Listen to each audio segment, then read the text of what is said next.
Assalamualaikum sahabat beriman, inilah 5 panglima perang Islam terbaik di sepanjang sejarah. Siapakah mereka? Penasaran sama jawabannya? Nonton video ini sampai habis. Namun sebelum itu, dukung terus channel ini dengan cara like video ini, komen, dan subscribe. Dan jangan lupa share video ini ke teman-teman serta kerabat kamu, supaya video ini tersebar luas ke seluruh penjuru dunia. Dari perperangan yang dihadapi umat Islam sejak zaman dahulu hingga sekarang tak luput dari seorang panglima yang gagah dan berani memimpin suatu pasukan, serta para pengikut yang tak kalah hebatnya. Tercatat beberapa panglima perang yang gagah dan tangguh serta pemberani yang berhasil menaklukkan medan perang sejak zaman Rasulullah. Dan yang kita bahas kali ini ialah ada 5 panglima perang muslim terhebat di medan perang. 1. Khalid bin Walid, dijuluki sebagai pedang Allah yang terhunus. Khalid lahir pada 585 Masehi dan wafat pada usia ke-57. Sahabat Rasulullah yang satu ini sangat terkenal dengan taktik perang dan ketangguhannya di dunia militer. Nama Khalid bin Walid sendiri disebut sebagai panglima yang tak terkalahkan pertahanannya di lebih dari 100 kali pertempuran yang ia pimpin. Khalid bin Walid dahulunya merupakan panglima perang kaum kafir Quraisy. Khalid masuk Islam dan tergabung bersama Rasulullah dengan melalui perjanjian Hudaibiyah. Kelihayan Khalid juga terlihat pada pertempuran Yarmuk. Khalid memimpin 40.000 tentara dan menerima misi tersebut dari Khalifah Abu Bakar untuk menyatukan seluruh Timur Tengah di bawah bendera Islam. Musuh yang mereka hadapi merupakan pasukan gabungan Armenia, Slavia, Ghassanid dan juga pasukan Romawi Timur yang berjumlah 150.000. Dalam perang tersebut pasukan Islam di bawah pimpinan Panglima Khalid bin Walid mencapai kemenangan telak. Merebut Palestina, Suriah dan Mesopotamia dari Kekaisaran Romawi Timur. Khalid bin Walid tidak pernah terkalahkan sepanjang sejarah karirnya, lebih dari 100 perperangan besar maupun kecil, dan tercatat sebagai panglima terbaik sepanjang sejarah.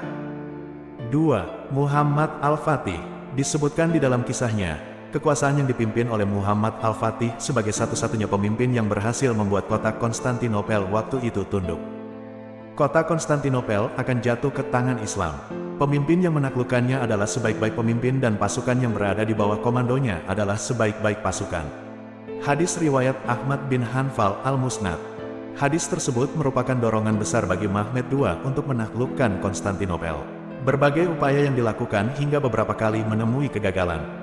Di usianya yang masih menginjak umur 21 tahun, Mehmed II atau disebut Muhammad Al-Fatih ini sangat berani mengambil keputusan untuk membawa serta bala tentara serta kapal-kapal mereka melalui perbukitan Galata. Untuk memasuki titik terlemah Konstantinopel, yaitu Selat Golden Horn.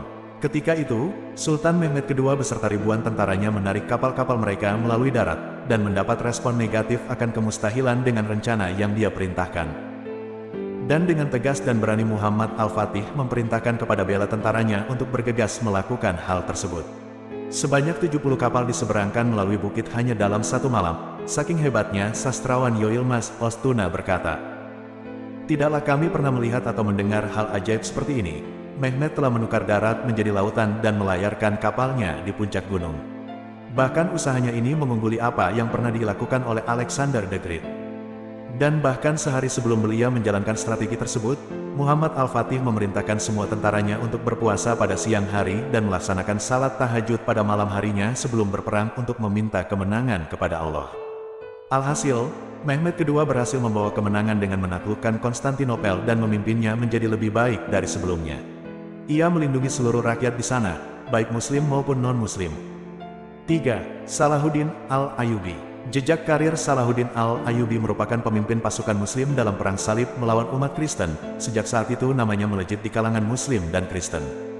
Merebut Yerusalem yang saat itu dipimpin Balian dari Ibelin dalam 12 hari pertempuran. Dan dengan kemuliaannya, Salahuddin tidak menyakiti satupun para tawanannya dari tentara Kristen dan melepaskannya bagi yang mau kembali ke Eropa. Akibat kemuliaannya serta kesatria yang pemberani, Salahuddin dikenal dan harum namanya di kalangan muslim dan umat Kristen. Pria yang dilahirkan di kota Tikrit, Irak pada 1138 Masehi dan berasal dari suku Kurdi ini, sudah menguasai taktik perperangan, politik, serta strategi dari semenjak dia masih kecil. Dalam sejarah Islam, Salahuddin Ayyubi juga mendirikan salah satu kerajaan bernama Dinasti Ayyubiyah. Daerah kekuasaannya pun cukup luas, meliputi Mesir, Yaman, Diyarbakir, Mekah, Hijaz, dan Irak Utara.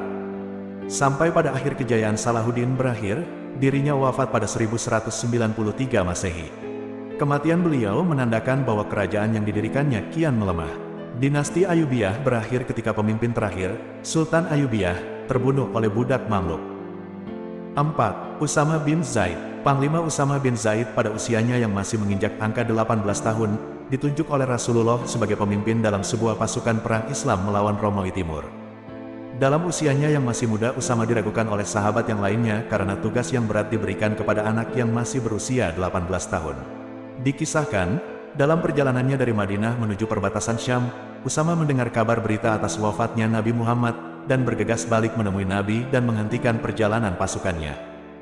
Abu Bakar yang pada waktu yang bersamaan diangkat sebagai khalifah yang menggantikan Rasulullah, memerintahkan Usama untuk bergegas balik menyelesaikan amanah dari Nabi tersebut. Hingga Usama dengan pasukannya bergegas menuju perbatasan Syam. Dan dengan strategi yang matang, pasukan Usama berhasil mengalahkan musuh dengan cepatnya.